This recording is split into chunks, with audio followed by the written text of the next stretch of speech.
series project number 5, which is speaking after dinner. How appropriate! Oh my gosh, we just had Planning.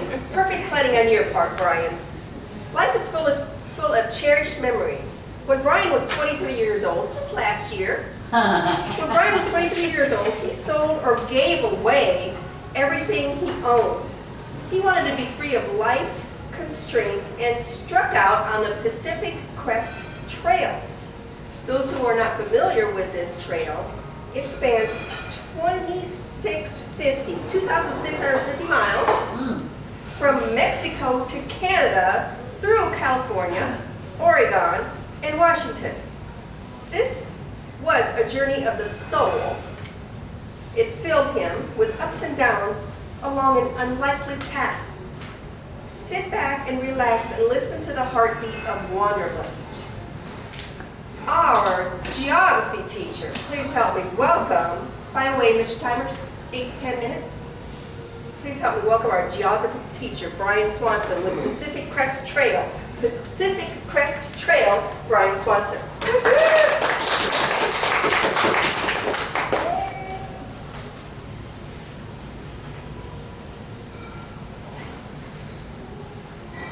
That's just because I don't want to knock over the glasses. Good evening, fellow Toastmasters. Yes, I just signed away the title to my car in Big Bend, California, and I pocketed $2,000 of cold hard cash. And this is going to be the money I was going to use to hike the Pacific Crest Trail and go on a little adventure with my 2 buddies. So I got the money in my pocket, and he drove us to the fire station. Why the fire station, huh? Well, this is one of the areas on the Pacific Crest Trail where you could camp out. So there's these different stations as you go along the trail, along this 2,600 mile plus trail, where you can camp in different areas, and the fire station just happened to be that location. So there we are, we're out in this little grassy knoll kind of patch area. Camping overnight, and then the next morning another friend picks us up and takes us to the beginning of the trail from Big Bend, California. So we didn't start at the very tip in Mexico. And we started out with 80-pound plus packs, and we began marching diligently up the hill, up more hills and more hills and more hills. And then we began to separate as we had a lead dog and we had a middle. I was in the middle, and I was like trying to watch the lead, and I was trying to make sure that we didn't lose the guy behind us. And we were all stretched out pretty far. And then we got to the top. Lead dog stopped for us, got to the top. We all kind of got back together, and then we started off again. And now we're going down the mountain. We're kind of angling back and forth, and now we're coming into snow, which we hadn't really expected. And this is in early June of 2000. And with the snow came a little bit of trepidation, if you will. And we thought, gosh, are we really ready for this? Did we bring all the right equipment? Because the equipment that we had planned on was summer equipment, and we weren't prepared at all for snow. So we're walking through the snow, then we camp out for the night, we build this huge fire, we're all scared of bears, we don't really know what's going on. We have half of like a written manual about how to find the Pacific Crest Trail, but honestly, the going up there and then going down the side of the mountain in the snow, you could see the trail, but then you couldn't see the trail anymore. And it was just kind of a guess as to which way to go. And of course, we didn't really have a compass or really knew what we were doing. And it was one of those kind of trips where I planned really properly, right? And I had just come out of the military, so you'd think that I would know these things. And I had a pack full of stuff, but we didn't have the compass because I understood it that the trail was manicured basically the whole way up, and it's not. Learn things the hard way. So after a day or so of hiking and camping, we decide we're going to exit the trail. We put our thumbs out, we catch an RV with these two guys that are doing things they probably shouldn't be doing. I'll let your minds kind of wander with that. And they drive us down the mountain in one of the scariest trips I've ever had. I thought I was going to die on the way down. I mean, this RV, I thought it was going to fall apart or we were just going to fly right off the mountain. And these guys are having a good time and they were partying the whole way. They were driving and we weren't. We were just their passengers. This is what happens when you hitchhike, okay? Don't hitchhike with like weird, strange people. But we had to get down the mountain. So we get down the mountain, and where do we go? We go to the LA Greyhound, bus. And we get a ticket for 30 days, which allows you to be able to get off the bus at any stop from here to Seattle is where we got the ticket to, from LA all the way to Seattle. So we hop on the bus, and now we're living essentially on the bus for about the next week or so. We hop off in Sacramento, then we try to go visit a dojo. We walk really far to some industrial area after we had caught this little tram that's really cool in Sacramento. And the dojo guy wasn't there. We had also stopped in San Francisco, which I believe is before Sacramento. Yeah. And we also looked for another dojo person who teaches Aikido, and we went there on a Sunday and he wasn't there either, so we were kind of out of luck. But then of course we went to Sacramento and of course we were out of luck again. We hopped back on the bus and we're basically just kind of like living on the bus and living on the side of the road as we travel. And then we come to Oregon, and when we get to Oregon, my buddies have some relatives that live there and he has never met them.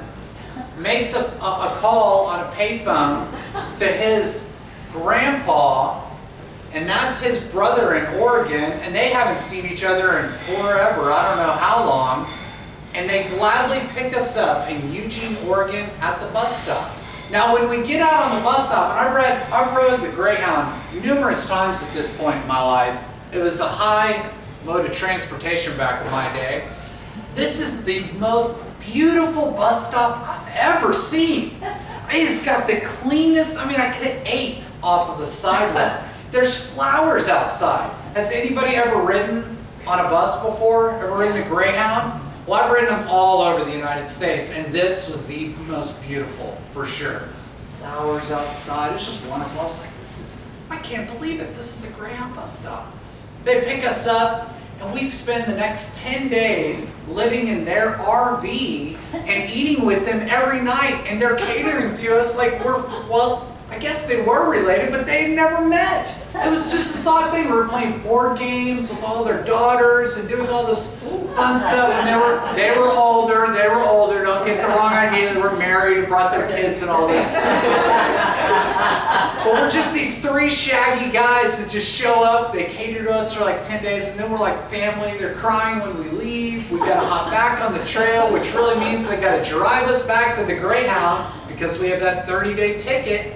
We hop back on the Greyhound and we go a little bit further. We go to Portland, we get off in Portland, we stay a day in Portland, and then we decide we're going to do a little bit more adventuring. We end up somewhere, and I'm not sure where, and then we're hitchhiking again on I-5. And you know who picks us up? Three guys with backpacks. You know, okay, this is us walking. A girl in a minivan who goes to, I guess, the University of Oregon. And she just happened to be driving down the I-5. We get in the car and we're riding with her. We're so thankful, thank you so much. And I'm thinking to myself, I was like, I really gotta ask her. I'm like, why would you pick up three guys that are just walking along? This is not like a very good thing to do, being like a fatherly kind of figure, which obviously at 23 she was probably older than me, but still, she says to me, she's like, y'all look like nice guys. I was like, that's not good enough. That's just not good enough. But I didn't say that, and I kept my mouth shut. She dropped us off, we caught the Greyhound, we went to Seattle, and then in Seattle, we stayed a night like in a motel. We were like, we're so close, let's just go ahead and go to Canada. So I rented a minivan, drove us across to Canada. We went to the place where the suspended bridge is, and I forget the name, forgive me, and it's closed by the time we get there that night. So One of us lays outside of the minivan and sleeps in the parking lot, and the other two are like crashed out in the minivan. And we wake up and we're so disoriented at this point. We leave before they open and never walk the suspension bridge. It's right there. This is the way I travel, people. This is how I do it. We go back to Seattle, drive right back because I had already bought airline tickets to fly us out to Alaska. That's right. We flew straight out to Alaska, and we're going to get on a fishing boat, which I may have told y'all about before. We spend about 3 weeks stuck there because I had pretty much run out of money at this point. and we were too early for the fishing season. I rented a car, we drove down all these canneries that were closed, we didn't know what we were doing. And then I come back and we negotiate with the hotel motel people that we were staying at. We were like, look, we barely have any money. We know that nobody's here. Can we work out a deal? I have this much cash. We're going to stay for 10 days because I had to buy the airline tickets through Cheap Tickets. That's all the money I had left because I didn't realize you couldn't drive out of Alaska or rent a car or whatever the case may be, but you definitely couldn't catch a Greyhound. Yeah. Greyhound wasn't an option. Didn't know that when I flew there. I learned these things along the way. Note to self, no Greyhound in Alaska. Back to the lower 48. That's where I learned what the lower 48 was, by the way. Everybody kept referring in Alaska to the lower 48, and I was like, what do you mean the lower 48? They were like, everybody below us, you know, the 48 states below us. I was like, oh, I get it. So we walk around Anchorage for a couple of weeks doing pretty much nothing, just wasting time, waiting until we can fly back. We fly back to Seattle. We stay in a hostel for about 3-4 weeks or so, right around the corner from Pike's Place Market. I get a job right across the street from the Big Clock, and I'm working at the coffee place, which was Seattle's best coffee at the time. It may have been bought out by Starbucks and changed. Right where they throw the fish. And every day I'd just go walk along the market, and it was just the funnest thing. And then we got an apartment, which I had to sign for because they had no money or nothing. And that was the last bit of my money. And then I stayed in Seattle for about 8 years. And there's more to that fine story that I'll share with y'all on another day. This Toastmaster.